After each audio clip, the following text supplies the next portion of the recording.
Welcome to HQ Live. I'm Kim Sandberg, and with me today I have got Kristina Whitney. We're both studio educators here at Handi Quilter, and I am so excited about what we're talking about today. Kristina has this absolute love of piecing on the frame. You want to tell us a little bit about that? Yes, so sometimes I'm considered the lazy quilter or the frugal quilter. I'm a combination of both, I'll be honest. Okay. I like to get things done, and I don't want to spend a ton of time or a ton of money on it. Okay. So in a previous HQ Live, we showed some of our quilts, and one of them I call my crazy Scrappy quilt. Right. And so I want to tell you about kind of my inspiration for that crazy Scrappy, because that's become one of my, I don't want to say my signature quilt, but it's one that I make a lot of. I was just saying, it's your signature quilt, and I am so excited because you're not going to only do a little show and tell here. You're going to walk us through the steps and actually show us how to do this. And Kristina has talked to me so many times about this, and today I get to see it in action so that I can go home and make my own crazy Scrappy quilt. Yes, so, and I'm going to challenge you. I want to see the finished product. The hard part is I don't keep my scraps, so I've got to start collecting those. So let's start with a little show and tell here. And you've got some quilts here? Yes. So this first quilt is actually a quilt that my grandmother made, and it's one of her crazy Scrappy quilts. And I just thought it was so unique and so fun. Yeah. And everybody loved it. All my kids are always fighting over it. So I thought, oh, I want to make something like this, but it's too hard. It's too hard. So what makes this one hard? Because I'm looking at this going, it's a lot of like scraps thrown together. It actually kind of reminds me of like Victorian crazy quilts. Yeah. Yeah. So what is challenging about the way that your grandma did it? Well, I don't really know what technique she used, but just looking at it, I think, how do I put these pieces together and how do I get it to lay flat? Totally. Did she do this on a long arm? No. Oh, wow.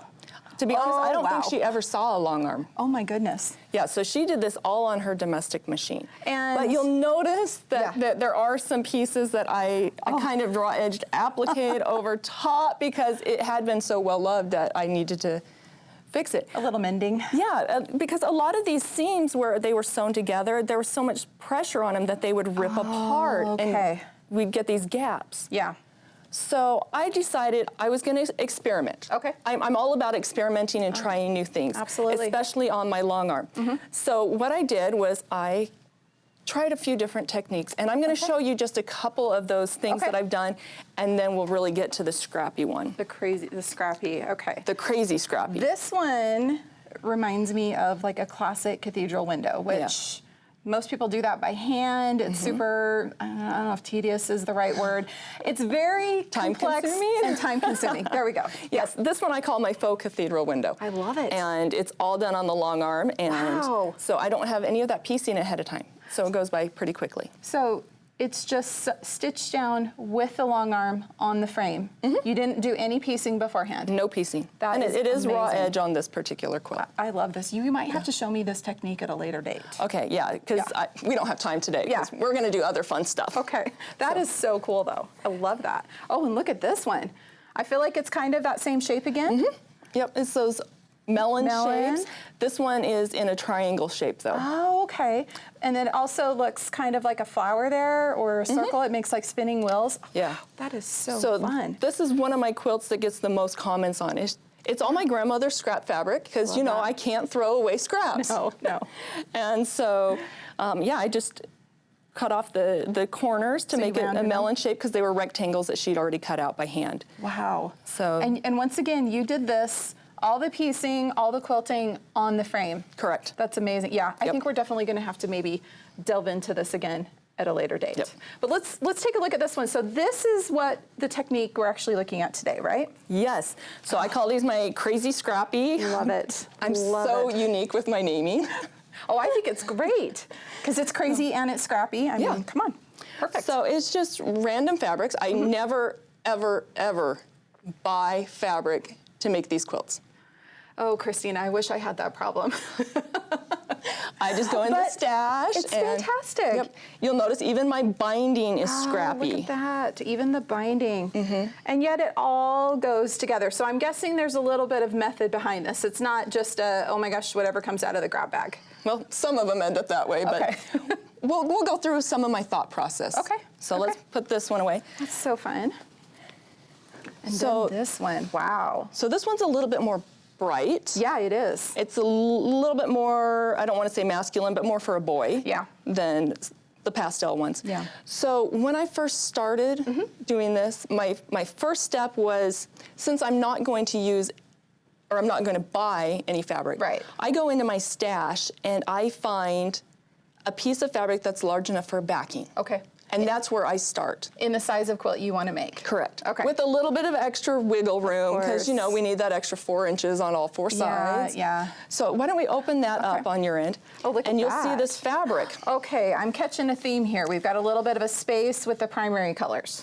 Love it. So my backing material is my inspiration for the quilt. Okay. So once I have my backing, then I pull out scraps that are in that kind of color scheme. Right. And go from there. So if we take that back and we kind of flip this top over it so you can see there, I can totally see how you took this. I even have some of that same backing fabric in there to tie it all together. That's so great. That's so great. And again, I'm really creative with my naming. Spacey Scrappy. Spacey Scrappy.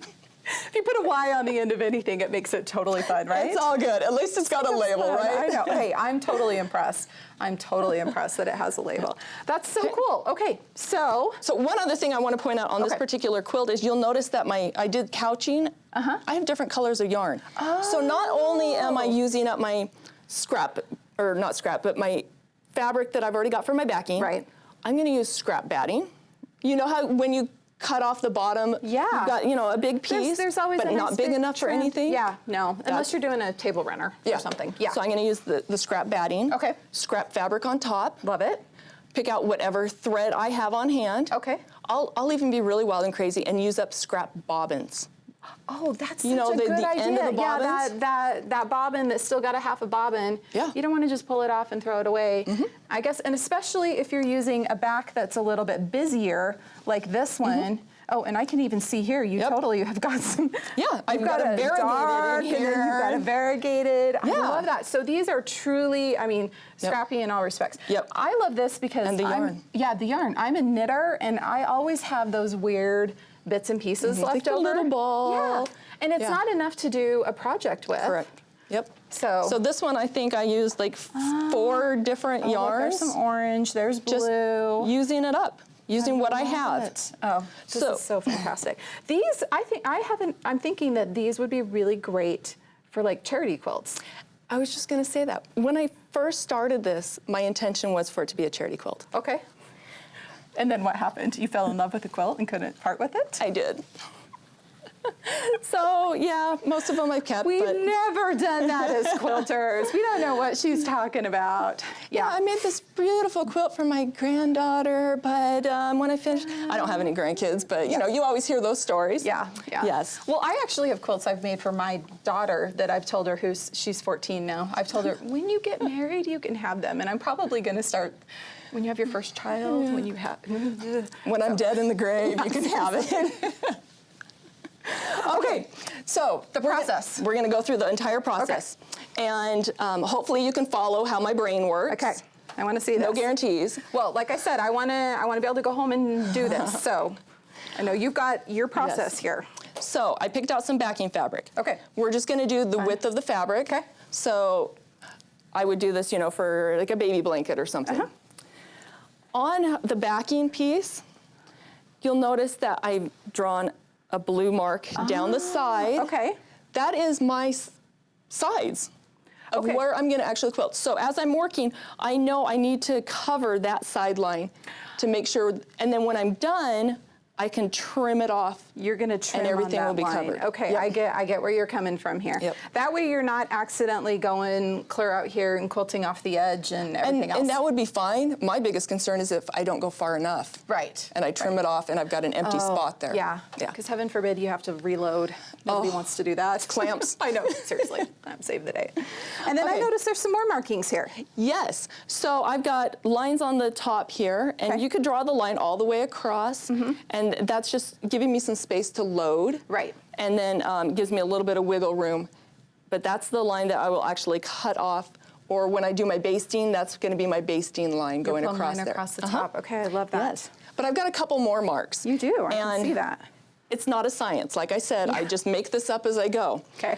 But I want to be able to kind of gauge how far I am on my quilts. Okay. So I marked a quarter of the way down, a half of the way down, 3/4, and then my ending. Your ending. Okay, I see what you're saying, and I'm guessing this has something to do with making sure that you're being consistent with your maybe color placement as you're going down? Yes. Okay. Yep. I like that. So let's throw that sample aside, and you'll notice this piece is already loaded and ready to go. And it's marked. You can see we've got our lines here. Yep. So what's the first step now? So you only load the backing. Yes. Well, which makes sense because you're piecing on the frame. So you load the backing. Next step is? Let's pick out some fabric. Oh. So we're just going to dump some of these on. Hopefully it's not too much pressure on this fabric here. Oh, I think we'll be able to make it work. So I'm going to have scraps that you've got. Yeah, Kim, I'm going to have you pick out ones, first of all, that you think, oh, that just doesn't go. With this backing, okay. Either with the backing or with the other fabrics. Okay, I don't like this really dark. Can I just kind of get rid of that? Or, put it in the basket. I'll just go clean up after you. Kristina always claims she's not my mom at work, but I make her pick up after me anyway. So I'm not loving that blue. I do like that blue. That, not so much. I don't want a solid. Let's do stuff with texture on it. And generally I would just have like a basket of scraps at home. Like I have my green basket. And the scraps are all different sizes. For this, we have a lot of fat quarters, but yeah, I would just use whatever shape they are. It doesn't matter. Whatever size, big, small, get a variety. And also a variety of the tones of the color. We don't want to have like, well, I guess you could, but not necessarily all darks, not all lights. Yeah. But have some balance there. Have some balance. So talking about balance here, I want to look at this quilt that's behind us for a minute. You're talking about how you didn't cut any pieces to size. So, I mean, I can see here you've got all different sizes in here. Different shapes. This looks like a block that someone pieced, kind of interestingly. Yeah, I didn't piece it, but it was gifted to me. And they're such poorly pieced. There's nothing I could do with them. So I just threw these in there. And can I tell you a little story on this quilt? Just the background, my thinking through it. I love this quilt. So on the back, it's got this animal print. Cheetah or something, cheetah leopard. I wasn't a huge fan of the fabric. Yeah. I think it came from my grandma maybe, or somebody had gifted it to me. Right. And it had been sitting on my shelf for a long time. Oh, yeah. So again, I'm thinking, oh, I'm just gonna make a really quick charity quilt. Yeah. I'm gonna pull out all my ugly fabric that I wanna get rid of, that's kind of in that color scheme. I love it. And then I ended up with this, and my one daughter is like, oh, I want that quilt. I know. I'm like, oh, okay, I thought I was getting rid of all my ugly stuff. I love this quilt. I think it's so fun. Yeah, and it pulls everything kind of together. It totally does. It totally does. And you used, just all the techniques you're talking about. But I do love just these blocks that. Orphan blocks, I mean, it doesn't just have to be scraps. You could use orphan blocks, you can use whatever to piece this. And I've done a lot of them that actually did have other orphan blocks in them. Oh. And the orphan block sometimes is my inspiration rather than my backing. So, you know, you can get really wild and crazy. Think outside the box. I know, think outside the box. Well, I love the idea of being able to use orphan scraps too. Okay, I think I've got this. Let's put that one in there. You're good? Yeah, let's get rid of that one. Okay. I think that's our stack we want to use. I love the idea of being able to use just whatever is available on this quilt. Yep. And some pieces you might look at and be like, oh, I don't know if that really goes. Yeah.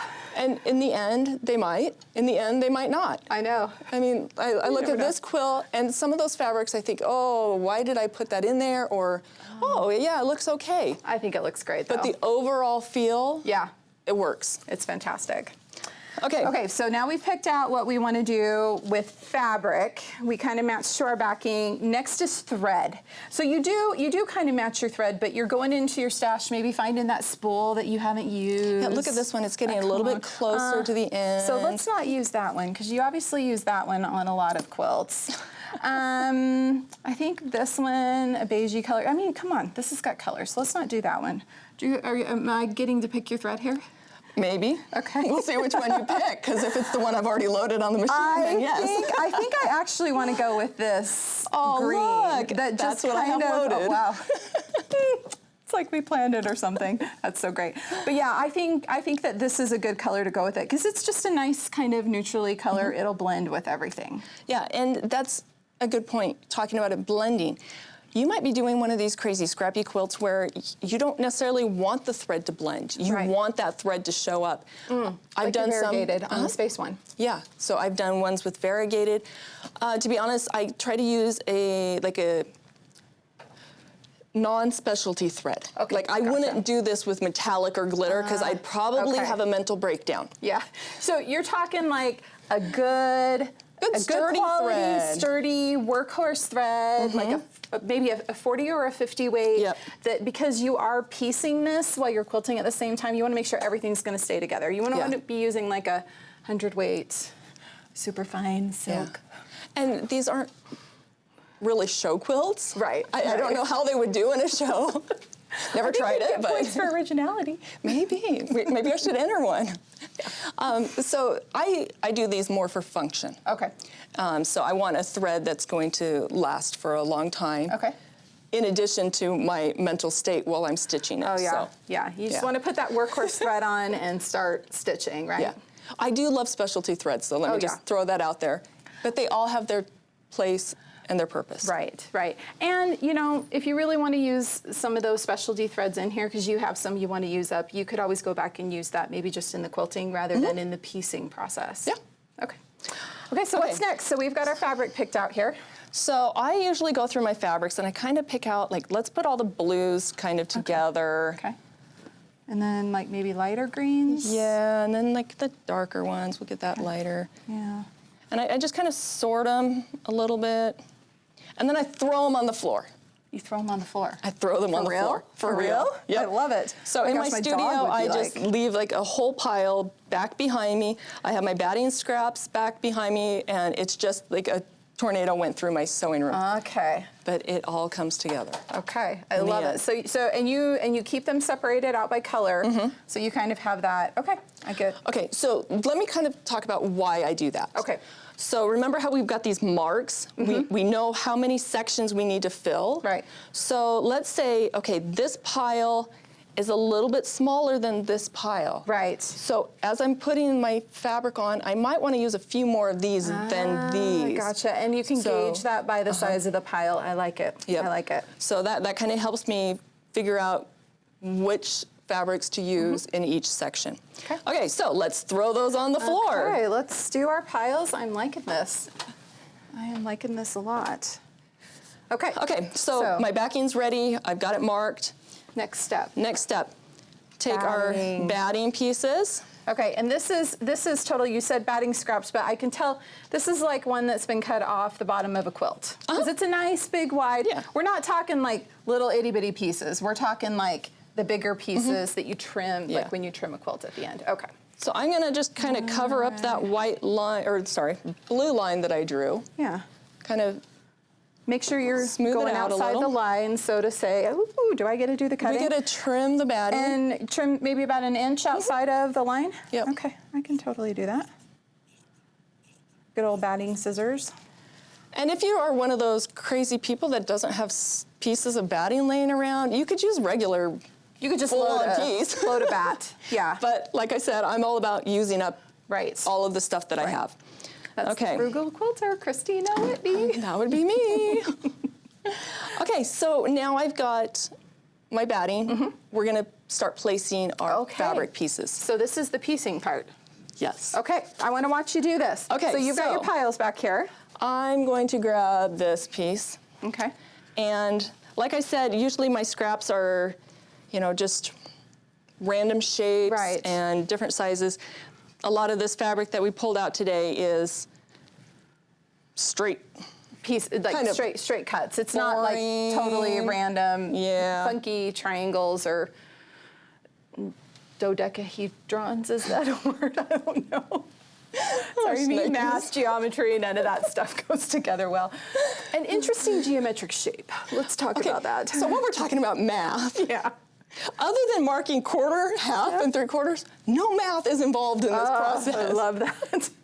I love that. So I've got a lighter green, and notice I put it on a diagonal. I like that. You can place this any direction you want. Okay, so if you did want to do straight across, you could do straight across. You like to take the approach of, we're going to be scrappy in our placement too. We're going to have some fun with it. Yeah, I love it. I like to have that variety. Yeah. I get a little bored with things sometimes. Yeah, I can totally see where having some fun with fabric placement here would make all the difference. Okay, now that is a really big, that's like a border right there. Yeah. So are you going to use the whole thing? I'm not. Okay. I'm going to check and see how much throat space I have here real quick. Okay. Making sure we know how far. And I'm loaded in clear view, so I can go to about this halfway mark. Okay. That's perfect. So we'll move that back out of the way. Okay, so batting scissors. So you do keep your scissors handy. That's your best friend when you're piecing here? Yes, I love the batting scissors. So what I would do is I would pick a place that I want to put this. So let's say I'm going to cover up this selvage end. Okay. And I want to make sure that I have a lot of overlap. Remember on my inspiration quilt how I said that I had to do all that fixing because the seams had come open? Pulled open. I'd rather be safe than sorry. Yeah. So I'm going to do a lot of overlap on there. And with the overlapping, it's better to have the darker fabric on top of the light. Yes. I've learned that. I wonder if we have any examples in this one. This one's pretty. That one I don't really know. But it's the same idea. We always press to the dark side so that on the front of the quilt we're not seeing the shadow of that other fabric underneath it. And I can totally see where that logic follows here. So what I'm going to do is I'm just going to place that on there, and then I'm going to just snip wherever I want. Awesome. So I'm going to snip down here. Okay. And then this will actually roll into the next frame. Okay, and then I'm just gonna put this back here in a already been used pile. Does that work? You can do that. Or you can throw it back. Or I put it back in the same pile because I'm eventually wanting to use all of it. Okay, gotcha. So, but yeah, you can do whatever you want. No rules. No rules. Okay, let's get a blue in there. Okay, let's get a blue. Because we've got two different shades of green. Piece. Oh wow, this is a big piece. Yeah, usually I would save this for something else, but for purposes, Kim, put that wherever you want it to be. Let's kind of go like that. That sounded kind of bossy. I apologize. It's okay. You're the boss of this quilt, Kristina. This is your quilt, so be as bossy as you want. I think I want to kind of do that. Okay, I'm going to ask you a question before you cut. Do you want this part to show through? You know what? I think I do. I think it'd be kind of fun to have that over there. But then I'm thinking I want to cut it off maybe at about where the end of the, or somewhere around where the batting is. Okay, and do you want it to... You know what, actually, okay, keep asking questions. Make me think about the design process here. Okay, so things to think about. What angle do you want to cut it at? Yeah. Do you want it to end on, a horizontal line? I don't want it to be straight. Yeah, maybe if we cut, and let's flip this little edge up here. Maybe if we go kind of like this. Do you feel so wild and crazy? I do. This is kind of fun. Okay, and that way it's kind of peeking out underneath that green, and we can lay some more over the top. What do you think? Excellent. So some of these pieces we could have ironed them. Yeah. Again, going back to I'm a little bit lazy. A lot of times I don't bother ironing. Yeah, in the long run, it's all going to work out. Right. If it's a huge crease or something, I will iron it. Some people get a little bit uncomfortable doing this, though. I believe it. I believe it. This would be.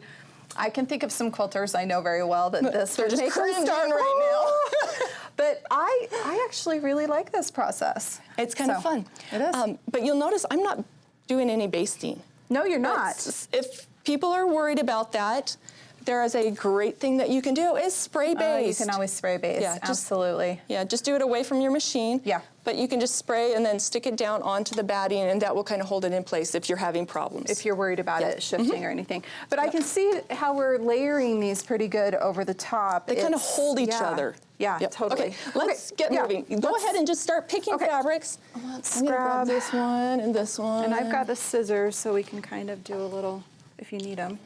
Okay. And we're going to try to balance out colors. Like I don't want to put a light one right on top of this one. But I need to get all the way up there, so I'm going to do this. I think I'm going to let this one kind of fall off the edge. Do you need scissors? Sure. Okay. And let's see. I'm actually going to cut this one like this and leave a little piece. Oh. Because we're going to need some of these little pieces. Oh, yeah. I need a little piece here. Right there. I'm going to need a little tiny one right here. Oh, I didn't even see that. Actually, I could probably shift that one down. Just to kind of cover. Actually, I'm going to shift this one up. And that will cover up that area, but still give me that overlap I need. The overlap, yeah, I can see that. Kind of thinking, I don't know, Kristina, you might have a better sense of color than I do. You know what, actually, I think I want to grab this I'm not a big color person, so. It's a skill that I am working on. We're always striving to learn something new with each quilt that we do, right? Okay, I like that. Okay, so I'm putting down this lighter one, and I'm going to flip it underneath this darker one. Okay. Oh, smart. Once again, yeah. Yep. Okay, so I think I need a blue. Yeah, I think we need another blue. Maybe over there somewhere. I don't like that one there. This is me. My quilts tend to live on the quilt on my design wall for like forever before I actually quilt them. Every time I walk by, I like swap things. Okay, you know what? I'm going to do this one. This one has a fun little weird cutout in it. So I think I'm going to put it up here so that weird little cutout will become part of it. Oh, you know what? Maybe we should just put that right there. Oh, that's perfect. How's that? That was meant to be. That was meant to be.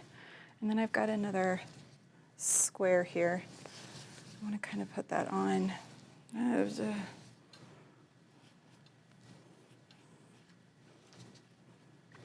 Okay, and you notice I am going off my side, overlapping that line that I had drawn. See, and I'm trying to go outside of go off of the batting, so that way I know for sure I'm going as far as I should. Excellent. Is that good? That's perfect. Okay. I'm gonna sneak over here behind you. Okay. I want some darker green. I know.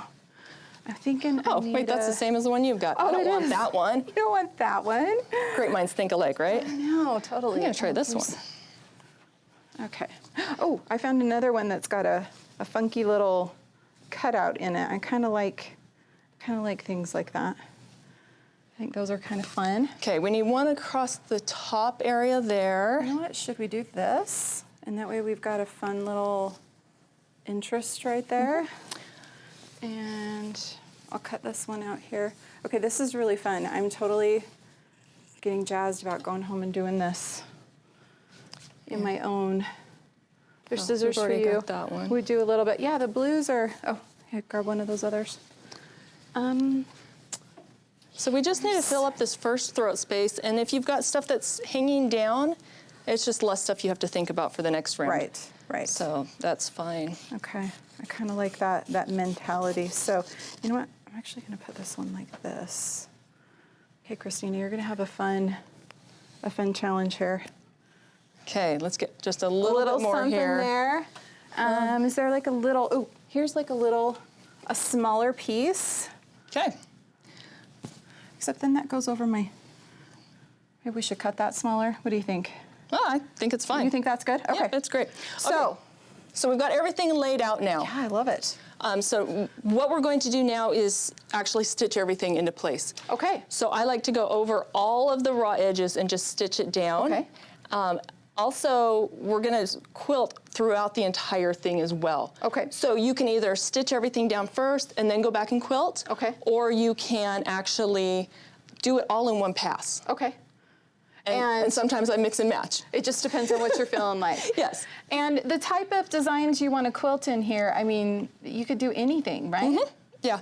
I usually do a stipple because, again, I'm just doing something fast, and the quilting's not really what you're looking at. Right. So let's go ahead and I'm gonna watch you here. Now I notice that you have the glide foot on the machine, the glide 2 foot. And I'm assuming, I mean, it's totally the foot I would pick too. It helps you so you won't catch all these funky edges and you'll be able to hold things down. Yeah. Anything else special you put on the machine? Nope. Special settings or anything? I usually do mine in cruise. Okay.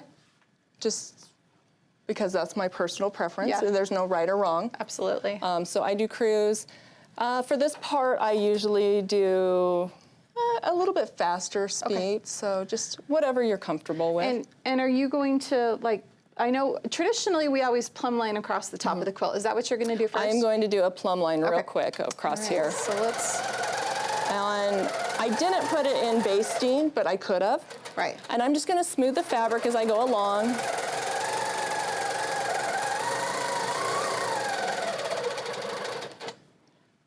I didn't put channel locks on. Right. I'm just bumping my machine up against my bar to keep it straight. That's brilliant. That's brilliant. That's a great idea. And especially where we did load the entire throat space. That's perfect. Okay, I'm gonna peek over here. Okay. See kind of where... Yep, so that's edges. my edge. Okay. And things are gonna shift a little bit. Yeah. Don't worry. It's fine. Yeah. Okay, I'm gonna come straight down.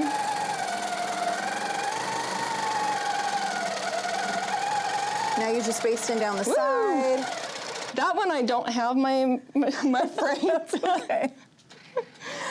But it's all going to be trimmed down at the end. Exactly. We're just basting it. I didn't put it in the basting stitch, but like I said earlier, that's fine. You know, I almost wonder if just doing this with a regular stitch is better because you really need to secure this fabric. I mean, this is part of your piecing process, so it makes sense. It makes sense to me. Okay, then you're going to baste down your other side, and then you're going to take off and start quilting, I'm guessing. Yep. Okay, I'm excited to see this process. Just a tip, don't sew over your fingers. Yes, ma'am. I've heard horror stories. I love what you're doing though, because you are showing, you just use your hand to stabilize. You don't need to quilt super fast. Just use your hand to stabilize and hold that fabric where you need it while you're quilting. Yep.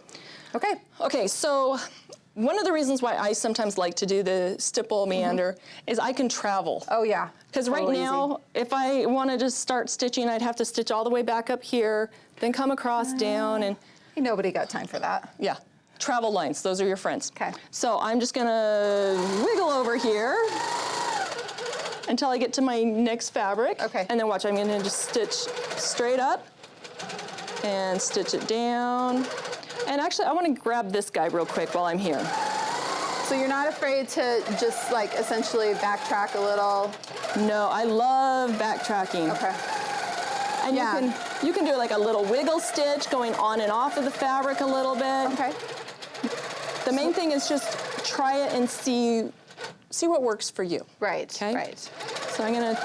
And the fabric you're using, because I'm sure too, depending on how many bias cuts you have in there, all that other good stuff. And you notice that one had a little bit of fullness. Yeah. Maybe when I come down here... You can that out, right? Yeah, and to be honest, it really just adds to the feel of this quilt. Right. Okay, I'm just gonna go all the way across.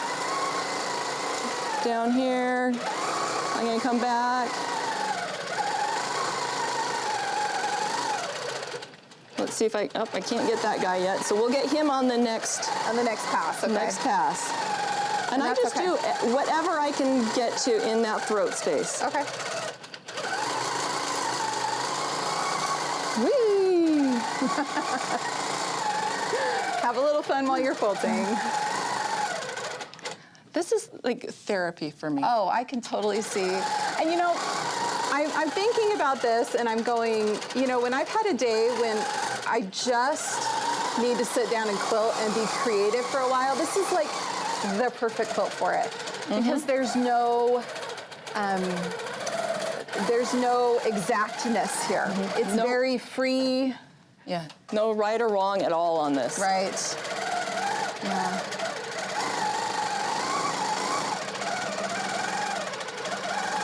Oh, nope, I want to get this guy. Yeah. I'm going to come back. Come back. And that's my throat space. Wiggle back up there. I almost feel like you're doing a maze. Trying to find the way out to the end. Yes. Maybe I'll have you do the next row. Oh, I don't know. Kristina, this is your thing. Okay, I'm getting a little bit of fullness here. I'm just going to put a little pressure on the back side. Yep. Yep. And let's move this back over here. So I do like to put my ruler base on. Right. So I have a little bit of a place room to like there. Put your hand down, put some pressure on it. I like that. That's a really good idea. Okay. I know, my ruler base tends to just live on my machine because you never know when you're going to want to pull a ruler out or do a technique where you need to have that place to put your hand. Also, if you wiggle, it helps ease in some of the fullness if you have some areas that are not laying perfectly flat. Maybe cut on the bias or something. Yeah. And that's going to happen. Okay, looks like you... Oh, I got one little spot You here. got one little spot there. I love that you saw that. Maze completed. I'm going to snip this thread. Okay. So that looks pretty good. So that's step one. Now, from here, do you go ahead and do the quilting and the couching, or what's your next step in the process? Because we've done, if we look at your little marks here, we've done, this was a quarter and this was a half. So we've done about half the quilt that you have marked for. Yeah. So at this point, I like to do everything in the throat space that's using this thread. Okay. So I would go back and do my meander stitch. Okay. Or whatever stitch I want. And if I had a place that had like a big, huge section, I could, add a little motif or something in there. Fun. You just mix things up. Practice a flower, do a feather, throw in something fun. So I'm going to go ahead and just double check, make sure there aren't any areas that I did not get stitched down. Okay. Sometimes I'll have my kids come and check for me because I don't always see. Yeah. Oh, look, I missed this whole...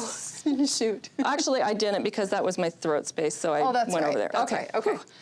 Okay, so I'm going to go ahead and stitch this out, and then we'll go ahead and advance when we get to that point. All right, let's watch you do some quilting.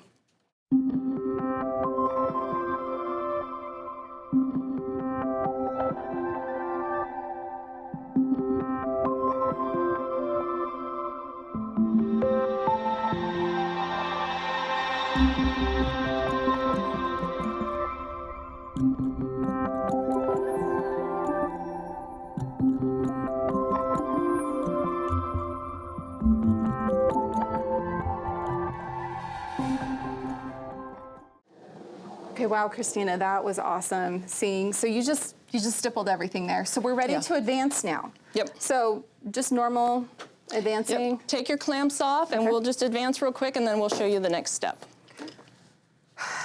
Okay.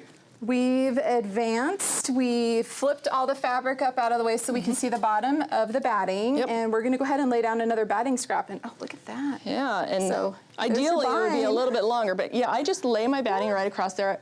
Overlap a little bit if I need to. Perfect. And then I lost my scissors. Oh, I set them, sorry, I set them on the quilt there they right are. there. Okay. I was trying to be helpful. Oh, you are.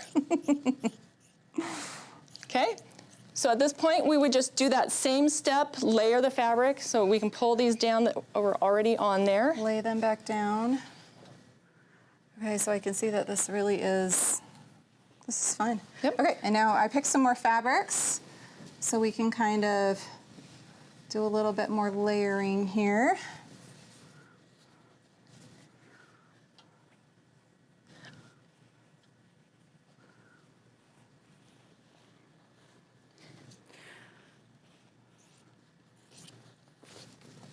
Let's see, I think we need a blue. Should we do a blue? Oh, whoa. That one has some really fun edges. Oh, excellent. I'm going to give you some fun challenges there, Kristina. That'll be great. Let's see you quilt around that one. And let's grab, are we going to have enough to fill in that last little bit there? put a little one over the center part. So we need a little piece right there. Let's do a light one. Maybe that brown, maybe? Yep. I mean, there's some right above it, but I think that's okay. This is a small project, so I mean, we're gonna have repeats close together anyway, right? Oh, look at that. We're gonna have our little lovely scrappiness. Like, truly, this is a scrap quilt. Oh, and why don't you hand me the scissors and I'll trim this edge over here. So while you're trimming that, I just want to point out that just a little tip. Before you advance the fabric, it's nice to take a picture, like use your phone and take a picture, and then that way you can go back and see where things had been placed, and that can help you keep things balanced, both the color, the size, the direction. You don't want to have one side just all of the fabric going the same direction. Right. So that gives you kind of a little bit of a memory of what you've done. What you've done, yeah. So we're gonna go ahead and stitch this entire thing again, and then we'll come back and I'll show you the next step. Okay, awesome.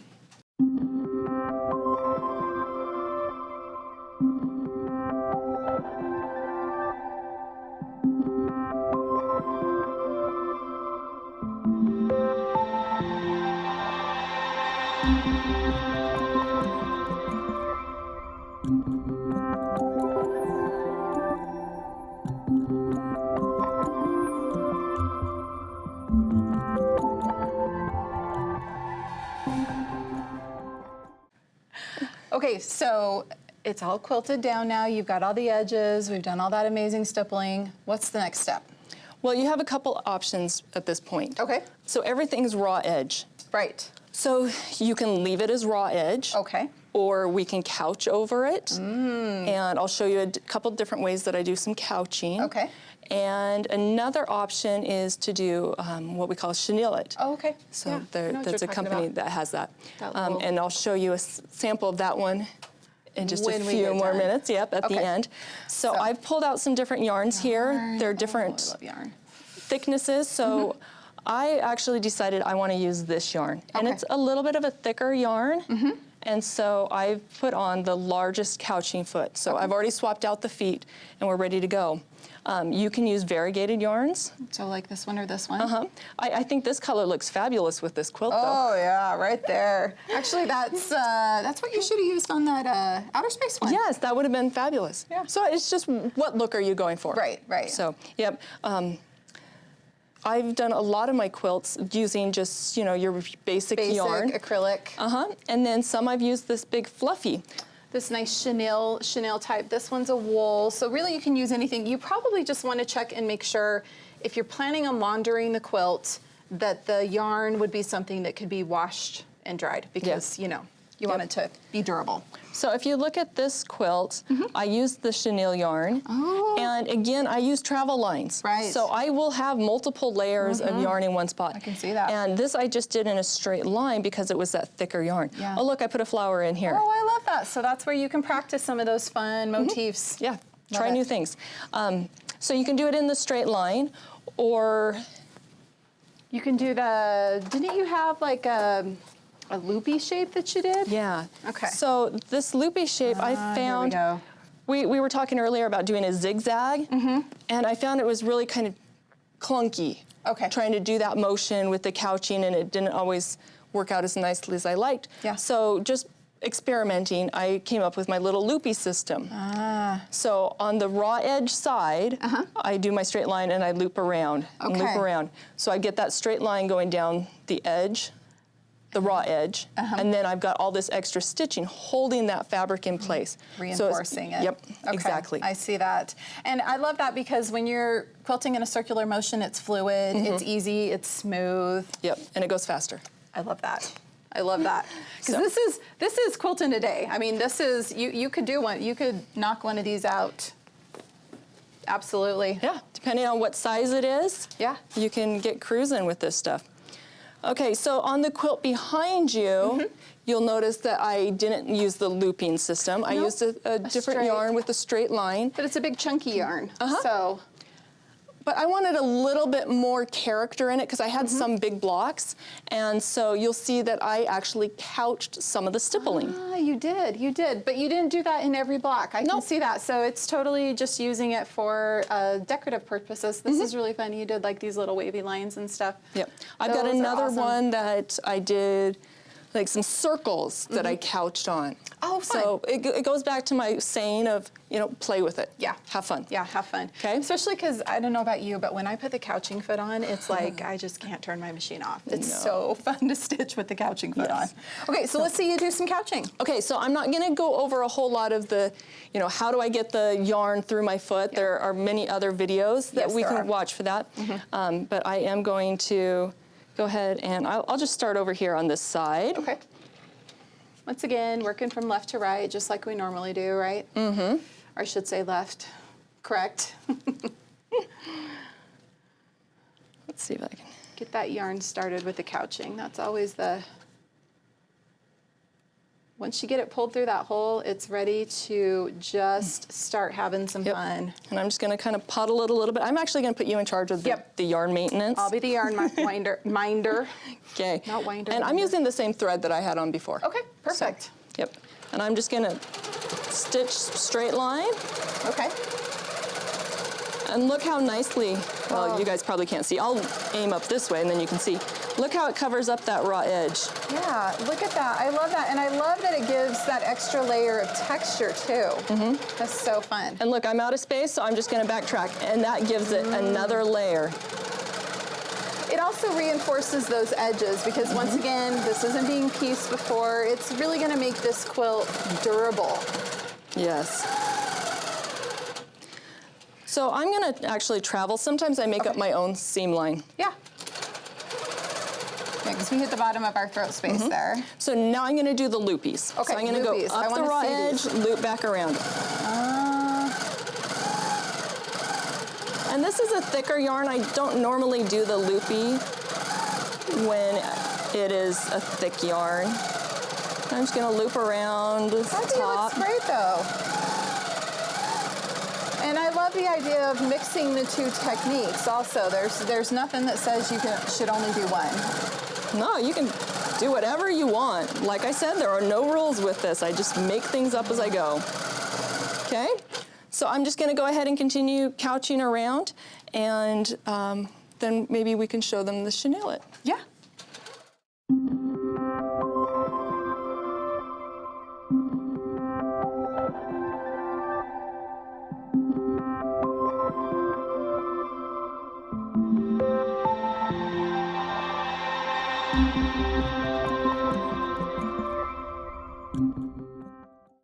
Okay, so finished all the couching, and now I get to take it off the frame, trim it up, put up the binding on, and it is done. It's awesome. Start to finish. I could even put the binding on the long arm. I was just gonna say, and that's something that I like to do. I love to put, especially for utility quilts, a quilt that I'm actually gonna use and it's gonna get loved. Just put the binding on the frame, take it off, trim it, roll it, run it through my domestic machine one time to stitch that down, and it's finished. So.